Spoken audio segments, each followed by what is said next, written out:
नमस्कार शेतकरी मित्रांनो, माझी शेती माझा अनुभव. ह्या वर्षी आपल्या ड्रॅगनचं उत्पन्न चांगलं निघलं आणि त्याच्याबरोबर त्याला आता पुढच्या वर्षी तयारी करणं गरजेचं आहे.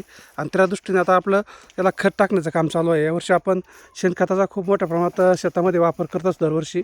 आणि ह्यावर्षीसुद्धा त्याला पूर्ण बेडच्या दोन्ही बाजूने आपण शेणखते भरणार आहोत. आता हे पूर्ण एक साईडची लाईन आहे, ह्या साईडने आपण अशा पद्धतीने शेणखत भरतो आहे.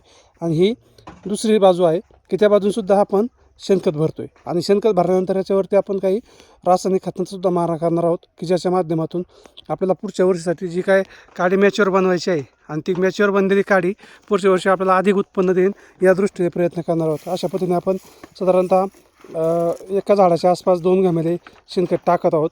दोन्ही बाजूकून धरलं तर समजा एका झाडापाशी 1 घमेले, अशा पद्धतीने नियोजन चालू आहे.